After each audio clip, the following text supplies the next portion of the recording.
Prime-time local news, serving the Lakeland and Midwest regions. Well, hello everyone and welcome to the Agriculture Year in Review. I'm Gerard Lampow, and over the next hour we'll look back at the issues that affected agriculture. Well, the year started with lots of promises. The snowpack melted and producers got into seeding season. The ratification of the revamped TPP gave producers some hope for greater market access, especially in Japan. But later in the year, producers would struggle to get the crop in with a harvest that wouldn't end. The struggle deepened with soft prices, especially for canola, and the uncertainty of the U.S.-China trade war with soybeans being in the crosshairs. So let's revisit 2018, the year in agriculture. In January, with oil prices averaging about $60 US a barrel, there was cautious optimism about the global economy. J.P. Gervais with Farm Credit Canada gave us a look at agriculture's economic picture. What really matters is demand for the commodities that we sell. J.P. Gervais is Vice President and Chief Economist with Farm Credit Canada. He says world demand for oilseeds and grain is pretty strong. World supplies are growing, but demand remains robust, so prices are relatively stable. He also thinks the Canadian dollar will stay at a relatively low level. It's been going up slightly lately, but I do expect that the rate or the exchange rate to come down maybe underneath 80 cents on average for 2018. And that's still going to contribute to actually raise the demand for Canadian commodities. On the supply side, we will have to wait to see how the weather impacts production. Gervais feels even an average crop production year will put producers in good standing. On the livestock side, there's been growth in U.S. supplies, especially in cattle, poultry and hogs. Here again, his focus is on the strength of domestic demand in Canada. We've seen retail prices come down slightly. Not as much as perhaps everybody would have liked, but we've seen competitive pressures at the retail level actually play out in support of demand for red meat, among other things, and as well as even on the dairy side. With strong domestic demand, he says hog margins could be above the 5-year average, but things could be tighter for cattle. For Saskatchewan, a specific concern is the impact of India's tariff on chickpeas, since the Asian giant is Canada's largest pulse consumer. At the end of the day, it gives one less option to Canadian producers. So whereas demand for oilseeds and grains remain relatively strong, the fact that some of the acres that we would normally see, or that we've seen in the past few years go to the pulses, we'll likely see these acres go into canola and wheat. So an increase in canola production could also put pressure on prices. Gervais sees this as an area to monitor. There's also concern for NAFTA and TPP negotiations. With NAFTA hanging on the ropes, the hope remains for a TPP minus the U.S. There's also the European market. It's going to take a little bit of time for Canadian businesses and producers to see the benefits of this deal for many different reasons. There are standards that Canadian exporters need to meet and before they actually get to start exporting to Europe. But obviously to be opening up a market as big as Europe at a time where we're not even sure the status of our access to the U.S., actually I think it's a pretty good thing. Gervais thinks it will take a little more time to fully leverage the benefits of access to Europe. Meantime, eyes on the Bank of Canada as to whether interest rates will go up again on January 17th. At the end of the day, ag producers' resilience is what we'll see through 2018, and producers need to look at their balance sheet. That if something happens, any type of downturn in the ag economy, we know that the first line of defense is working capital. And of course, interest rates went up again on January 17th, and we're still getting accustomed to the new look NAFTA. Well, let's push on as Canada is agreeing with its Asian counterparts to sign off on the new look Trans-Pacific Partnership. The deal was in jeopardy when the Americans walked away from the Group of 12. Now that Canada has a shoe-in, there's excitement in ag circles.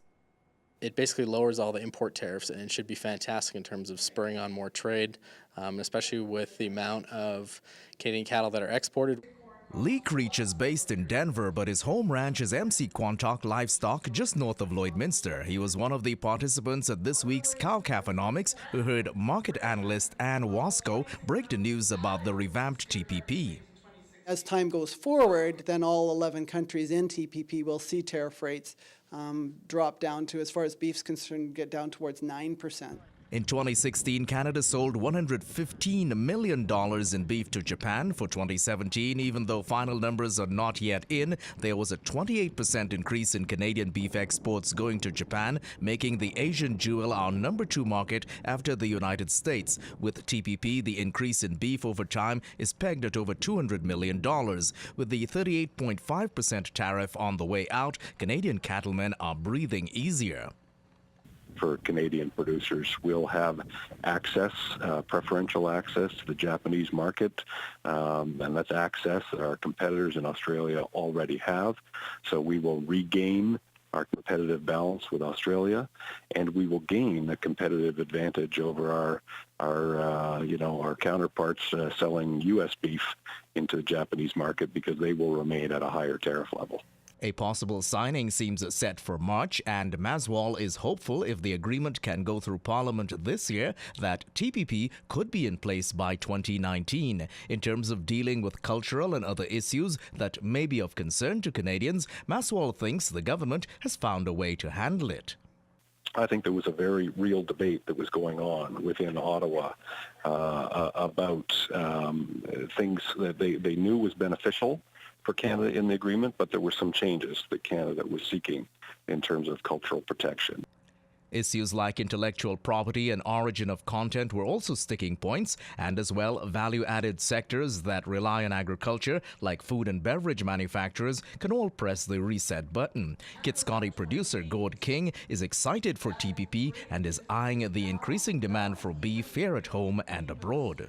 Like Walmart now has jumped aboard. They want Canadian beef. They've jumped aboard with the Angus. McDonald's, they want the Canadian beef. They jumped on board with it. And on October 25th, Canada's Senate ratified the deal, making us the 5th country to sign on to the Comprehensive and Progressive Agreement for Trans-Pacific Partnership, or CPTPP. That is a mouthful. The agreement comes into force 60 days after 6 of the 11 signatories have ratified the deal. And just a note for you planning AgriVision's 2019 market analyst Ann Wasco, we saw in that story, she will be in Lloydminster for this year's coming AgriVisions. Well, on to our next story. Sustainable land practices are the backbone of farm management, and there's funding available to secure the spaces that produce our food. They came to us and asked if we needed help, and we did. Our riparian areas were very, very poor, and we had no financing to address that.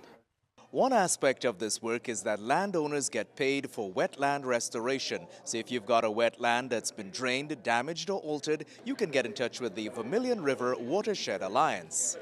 In terms of applying, they can either go online, our website is vrwa.ca, and they can download both the application guide, which provides information about the program, as well as an application. And applications are due March 15th. Mara Erickson has a background in wildlife ecology. She has transitioned to watershed management in the last 2 years. The applications will go to a selection committee, and they'll look over them and examine them for feasibility and eligibility. We want to have projects selected pretty quickly, within a month or month and a half, and get that application approval out to the landowner by early May. Tim Axe is an organic producer in Clandonald. He practices regenerative farming, where over time his operation is rebuilding topsoil and allowing the biodiversity of the land to sustainably support his livestock and vegetation. The program gave him over 4,000 trees for riparian areas, as well as over 2 miles of fencing. Riparian areas allow filtration of the water and acts as a buffer zone. 80% of all wildlife spends at least all or part of its life in a riparian area. And there's only close to 4% of the land mass in Alberta that has riparians in it. And when we come back, we find out why beef's water footprint is down. Do stay with us.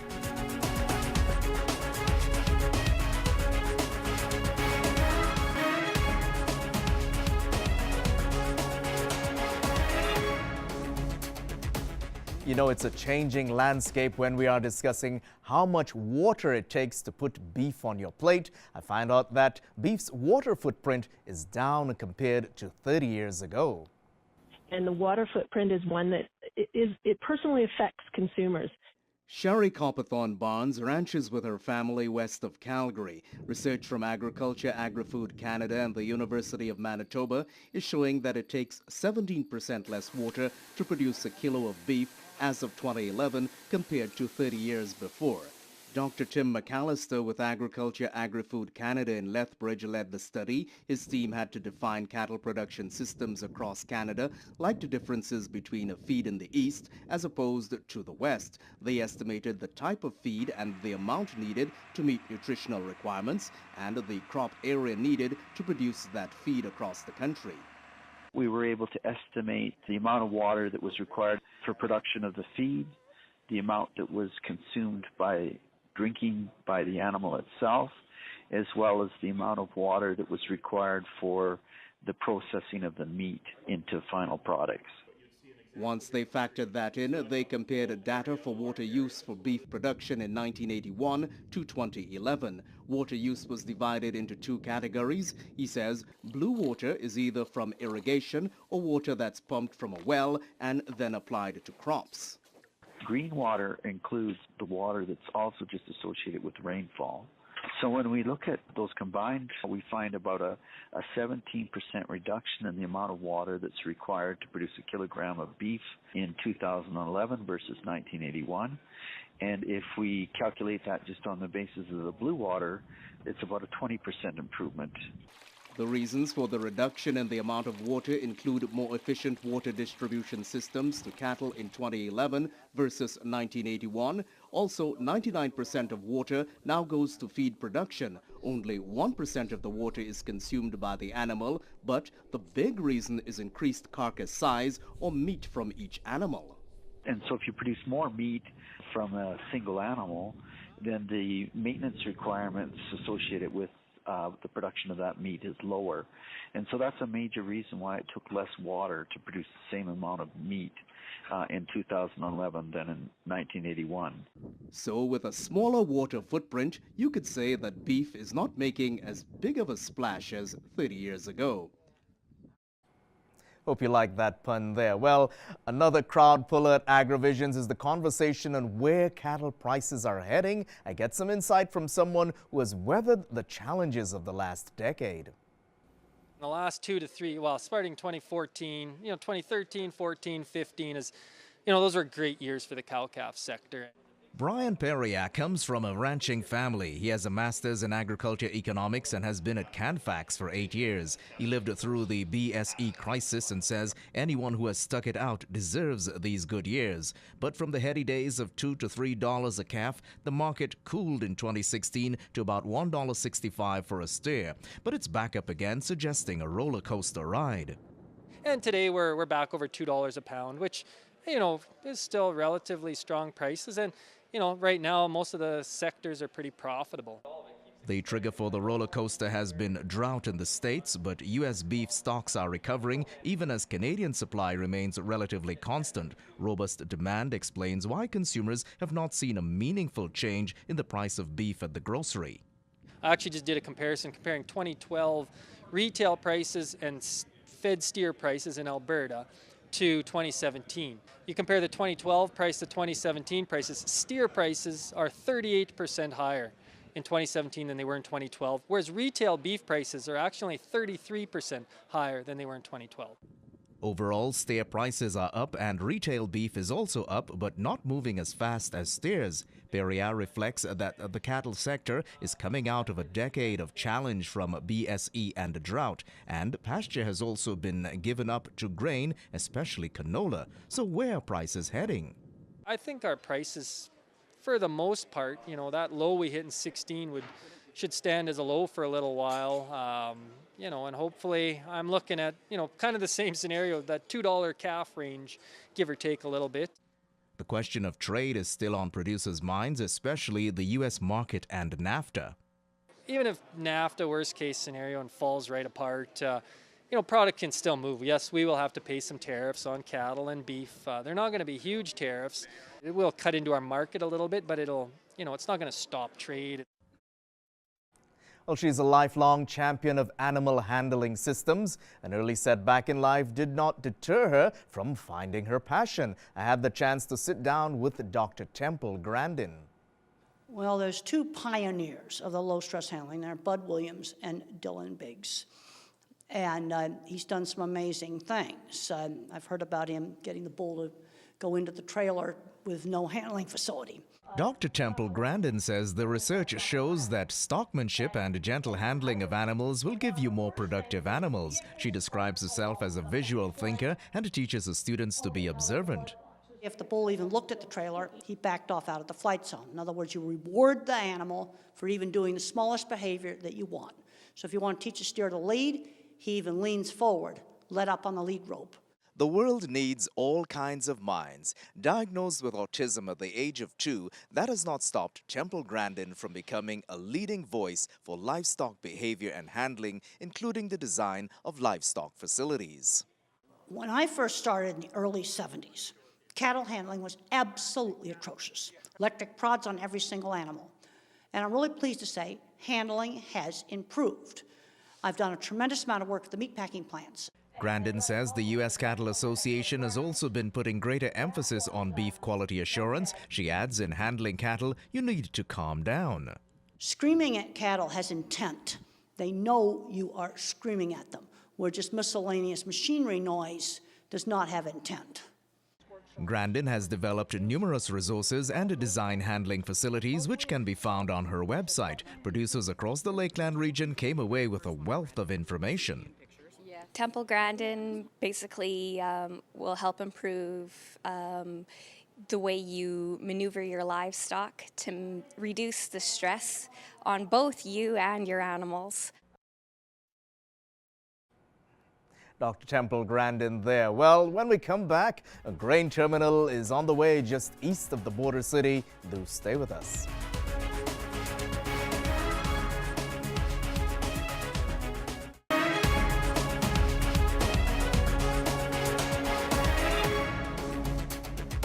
We're looking back at the year in agriculture. An iconic prairie image is set to change the skyline just east of Lloydminster, and a global player is readying shovels to hit the ground.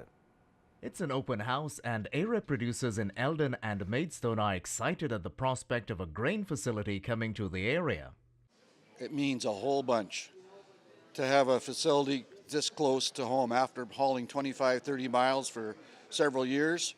Officials are very pleased with the significance of this development to the region. It's very important with some of our community. We sort of got a little hit on the oil, but this means a lot to our local farmers and farmers a little bit further away, and what G3 is going to bring it, and welcoming G3 to our community. They're just adding more value to our community.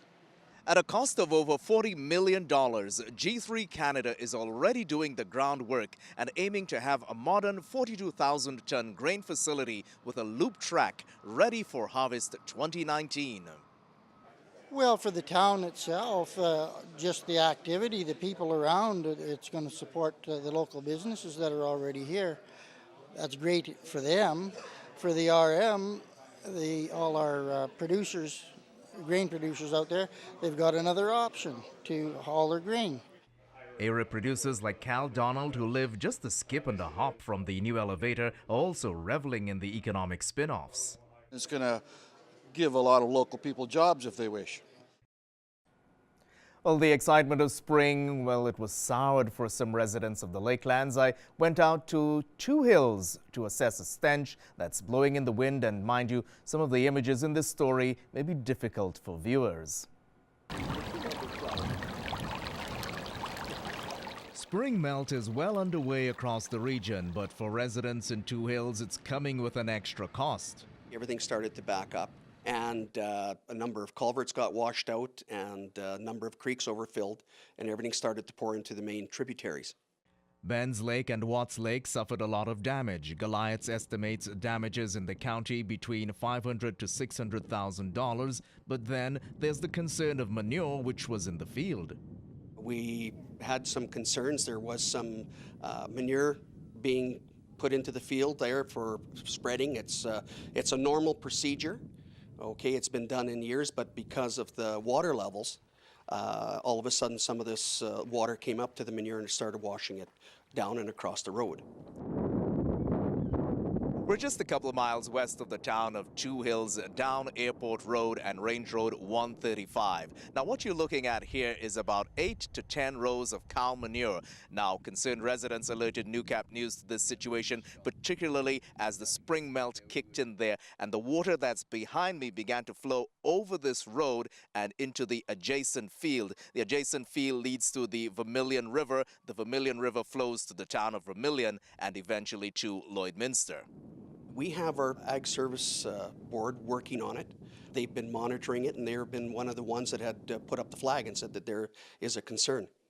And now we just have to do water testing and see how we can mitigate anything, any more damage.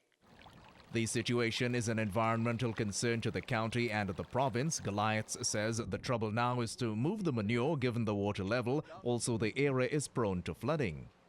I'd have to agree it is somewhat of a floodplain, but over normal circumstances, they'd probably be like you have to be so many feet away from the flowing water area.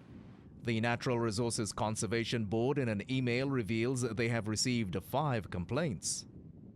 When water levels recede, the NRCB will investigate whether proper setbacks were followed when the manure was first placed and follow up with the operator to revise his manure storage plan when the investigation is completed. The operator did not return our calls. Well, the aftermath of that story, the Natural Resources Conservation Board, in an email to our newsroom, indicated that the feedlot operator intends to incorporate or spread the manure into the field and is committed to not storing manure in the affected fields in that manner in the future. Still to come, youngsters show off their bug hunting skills on the farm. Do stay with us.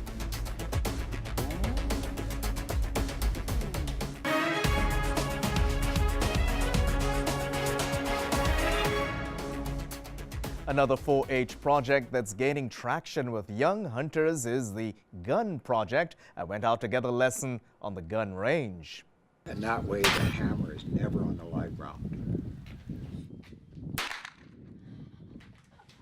While I did not hit the target, these 4-H kids are learning how to shoot and, more importantly, the safety and responsibilities of handling a weapon.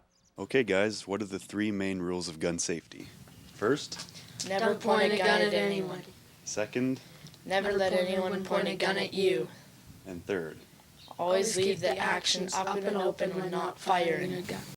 17-year-old Derek Hrachuk is the president of the Vermilion River Outdoor 4-H Club. Before every session, he leads his team in saying the safety rules. Only then can practice begin.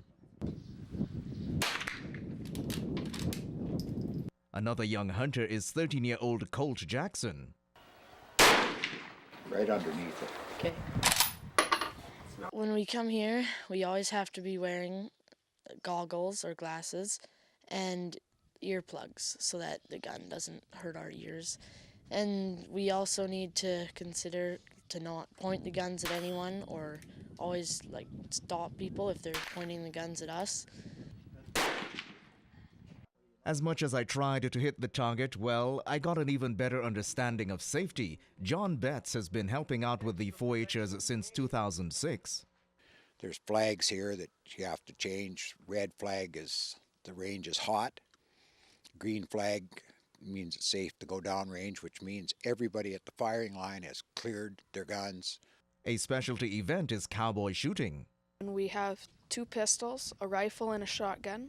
We keep the 2 pistols in our holsters because we dress up like cowboys. And then they've got the rifle and the shotgun on a table. And there'll be a certain pattern that we have to shoot the targets in. Well, as the school year was wrapping up, some area kids got a chance to visit the farm and do some scouting.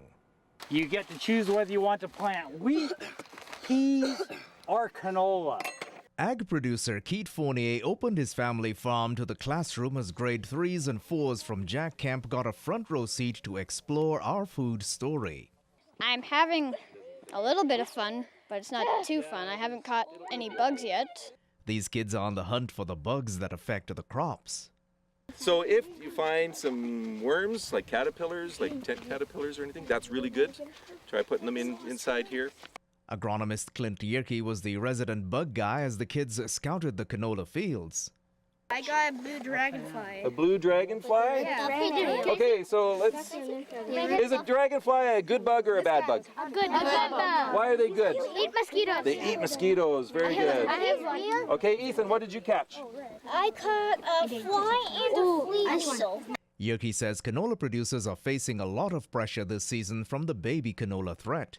The flea beetles are actually a little worse this year than what we've seen in previous years, and it's probably has to do with our winter and just the number of canola crops that we have around for them to be munching on. Yerke wants the kids to have an understanding of how bugs, the good ones like the pollinators and as well the bad ones that attack the crops, fit into the ecosystem. And I found this real cool insect that it looked like it had 4 legs on the one side, 2 on the other side.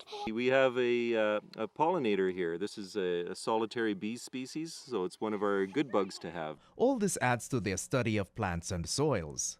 So in our curriculum, we go through and we learn about plants and soils, and so it's really great for them to be able to have this hands-on experience, great opportunity set through agriculture in the classroom and Keith, obviously, and they get to see where their food comes from. With the growing season well on the way and producers out spraying, the hunt for bugs continues. Oh, that's a big ant. They have this segment still to come. There's been a big change in the antibiotic protocol. The Ag Year in Review continues after this break.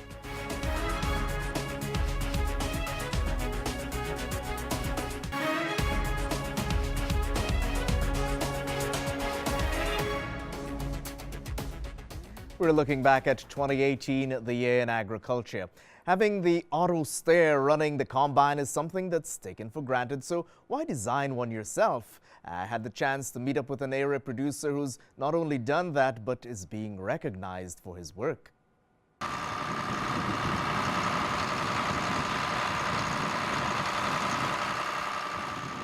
We just used it for harrowing and rolling this spring, like to flatten out the land.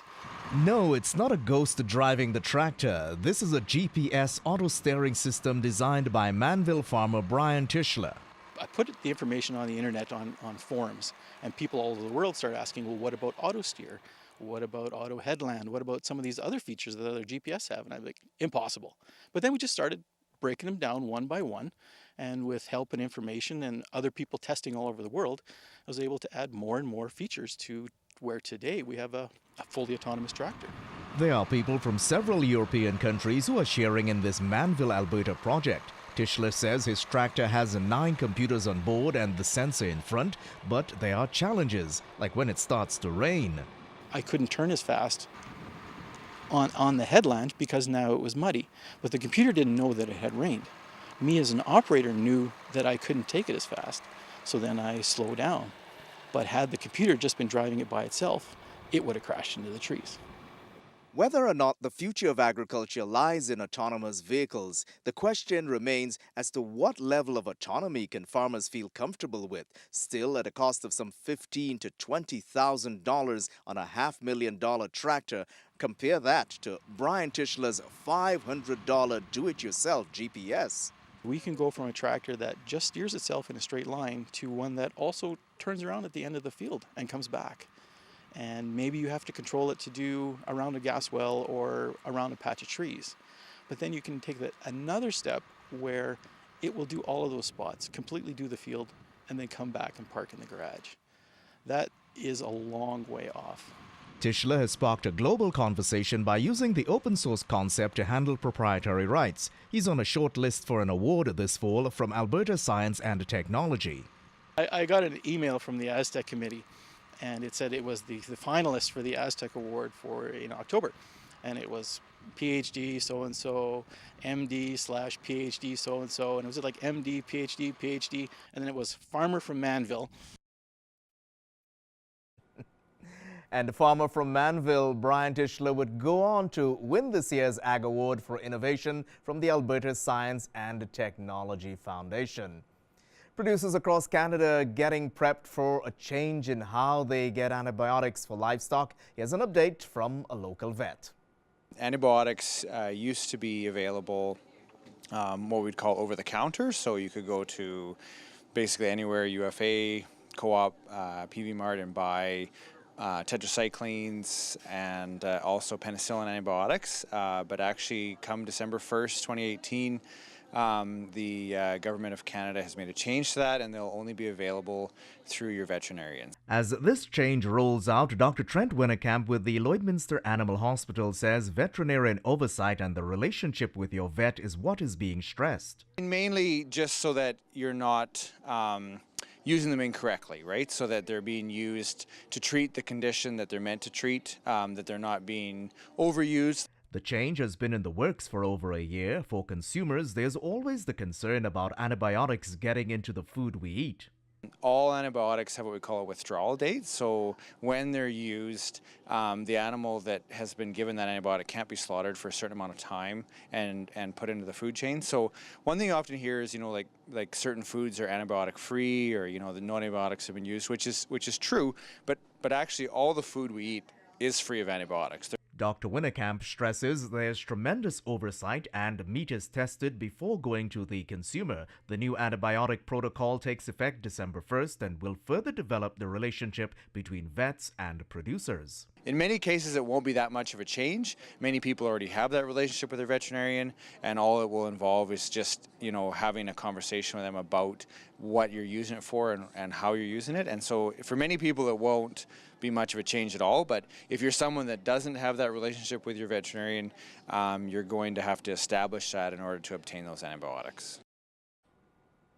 Well, earlier this year, when Dr. Temple Grandin visited Alberta, she spoke highly of a rancher from Hannah. I caught up with the cattle whisperer. Temple Grandin has done gain studies too. Dylan Biggs has been around cattle all his life. In 1989, he met Bud Williams, and that changed his approach to stockmanship. Replacing sort of that force and fear approach to working cattle with just an awareness of how you can get these cattle to do what you'd like them to do just by using your position and your movement strategically. When he's not on the ranch, he's sharing his knowledge with other producers. We would like them to go straight where we want, and if we get in behind and push them in the direction we want to go, a lot of time that's counterproductive and ends up making them turn the wrong direction. And so once you have movement going, it's important that you're out to the side far enough that they can see where you are and keep going straight without having to turn to look for you. There's a trick when it comes to turning cattle. It's important to be up high enough on the head, find that spot where you can get them stopped, and then press into the side of the head to turn them, as opposed to pinching in from the back and getting them to hook around you. Biggs says there's an economic cost when you stress cattle. If we just approach it as a cost that we're prepared to accept, it ends up, with a lot of things that cost the industry, all the way from bruising to stress that results in a lot of extra shrink on cattle, so reduced sale weight on cattle. And if the cattle are stressed for too long, of course, then their immune systems get suppressed too. It's no point taking sick cows to market. He uses a hockey reference to drive his point home. A good defenseman won't let the offensive or wingman by them by virtue of being able to back up and give ground and hold their position. And that's something typically that we're not taught to do. And when we come back, we have a look at the late harvest and tight feed supplies. Do stay with us.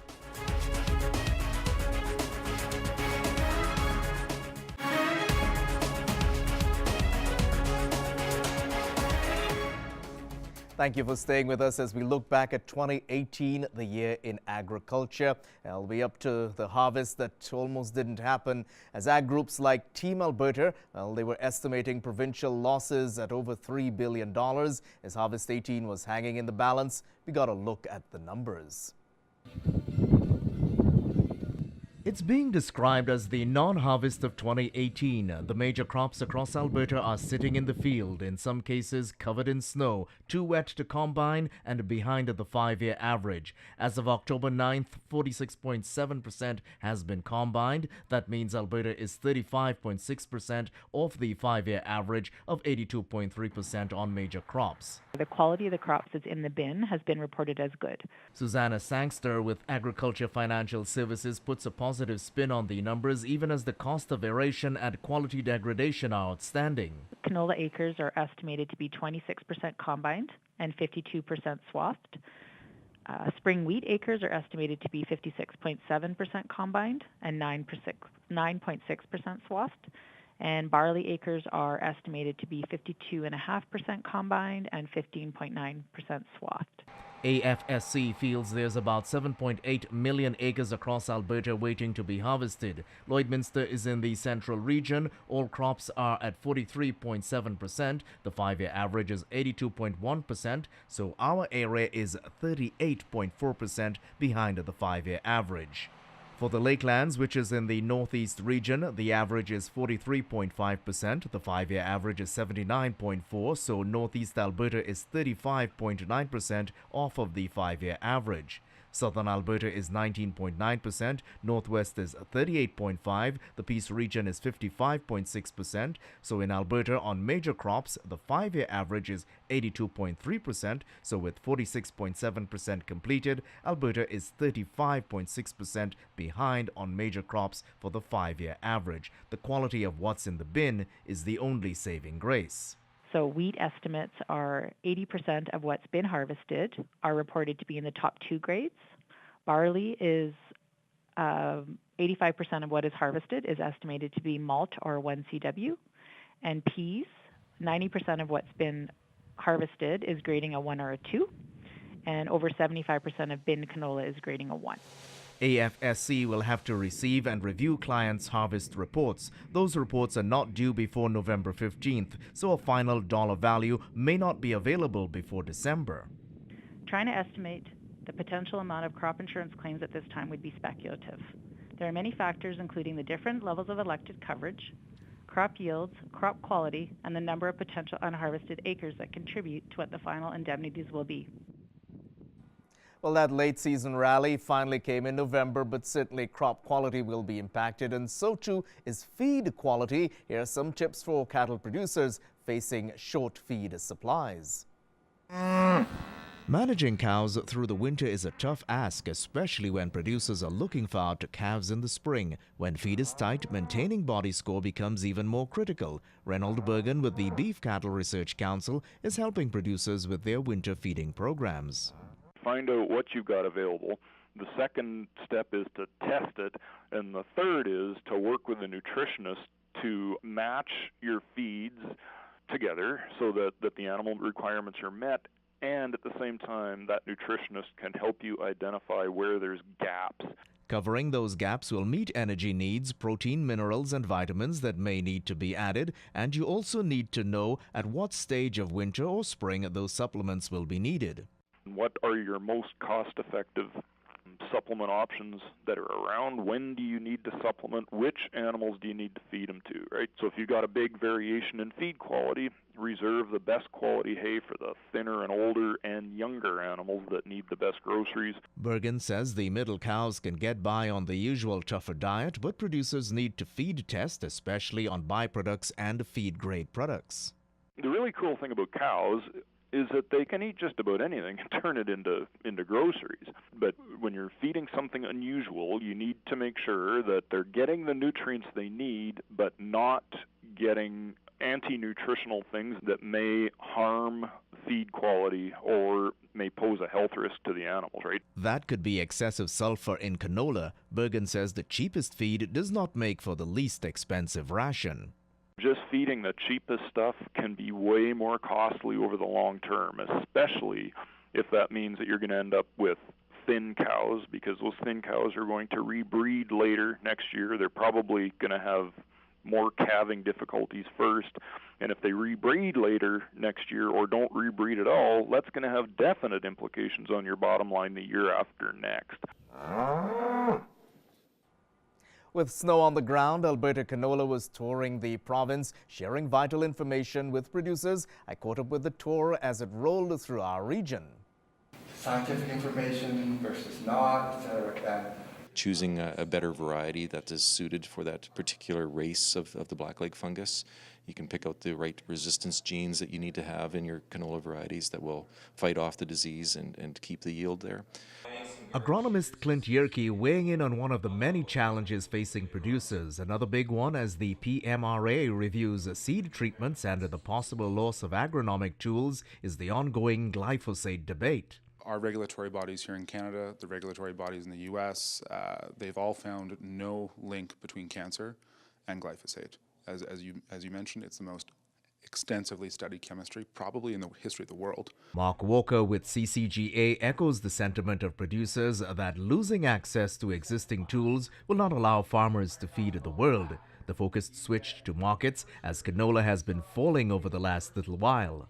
Harvest pressure is what's caused canola to move lower here, but also overhanging over the market is soybean ending stocks in the U.S. 955 million bushels is what USDA had suggested last week. David Drozd with the Winnipeg-based Ag Chief says more pressure on oil seeds could come next year when the South American soybean crop is available, and if the China-US trade battle is not resolved, the audience had a lot to digest. I hope that we continue to push the science behind it and not the rhetoric. What's happened down in the United States isn't totally science-based. Given the changes that have come from the CRA, a conversation on tax tips and traps was also on the menu. It's not just tax, it's legal, banking, life insurance, all of those. And it may be different advisors, or it should be different advisors that use for each one of those areas to make sure that you're getting a well-rounded approach. Stakeholders will be digesting this information for some time as Alberta Canola continues its Powering Profits tour. There was so much diversity from all of the experts. It was so great to join. It's something I hope I can use back home at my farm as well as at work at the credit union. As temperatures get colder, it's tough to say let's get outdoors and have some winter fun. I met some kids who are not only doing that, but learning some important skills too. 4-H is awesome! For many rural communities, a good way to keep kids engaged is through the 4-H program. 12-year-old Maya Weber has been in 4-H for 5 years. I'll get some more grass here. As simple as this project looks, they are removing dead, dry, and possible combustible material from their area. We are building sculptures out of snow and twigs and other stuff like that. And what are you building over here? We built like a barn with a house and a fence here and a feeder with a cow in it. This is only our second project that we've done. We've had a couple of book meetings, but the first one that we did, we went fishing. My husband actually has a boat, and so we took all the kids on the boat, went fishing. The Hunt family are invested in the 4-H club, and it makes a big difference in the lives of these kids. Spencer Lang is now in his second year.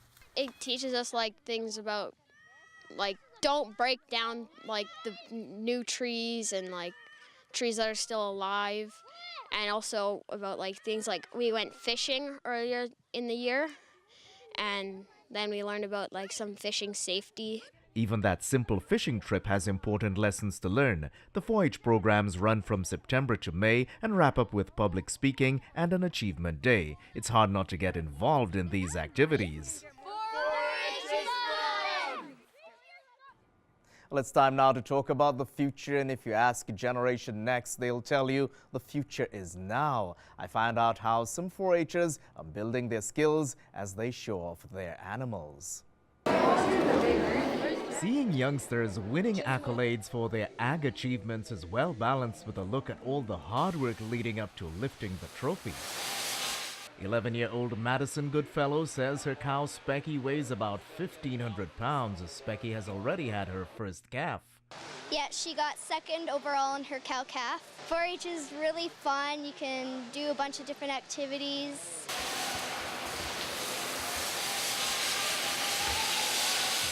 4-H kids represented themselves well at this year's Stockade in Lloydminster. 4-H, it's awesome. You get to do all sorts of stuff, not just showing cattle, but riding your horse, doing arts and crafts, cooking. It teaches you so much. 12-year-old Ramsey Fleesick has been in 4-H since he was 7 years old. He's also into hunting and hockey. St. Louis Blues. Really? Teddy Bear's his calf, his heifer is Omega, and his cow is Show Off.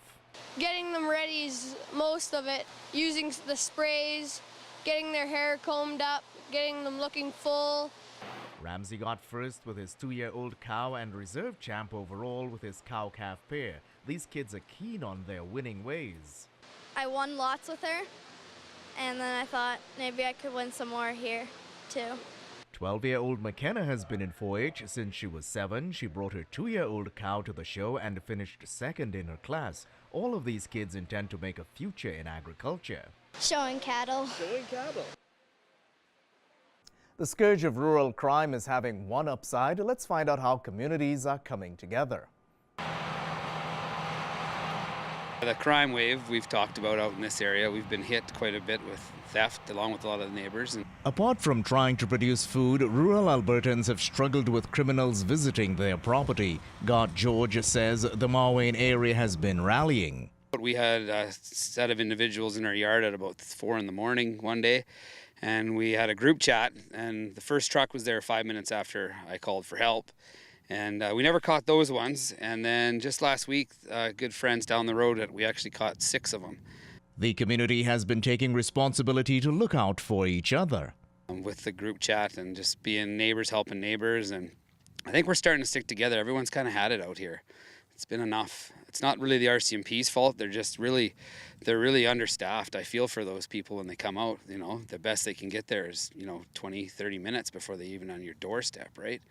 People are mad at the cops, but I don't think it's their fault. They're doing a good job. The police remain vigilant, and even with the harvest rush on, George admits to being pulled over in the early hours of the morning. It helps to know your officers. Well, we've had meetings. We're working with the police officers. It's pretty sad that we know the officers personally and by name. If anything, he points out that neighbors and communities need to support each other. Everyone's just got to stick together, get to know your cops, get to know the legal system, what the rules are.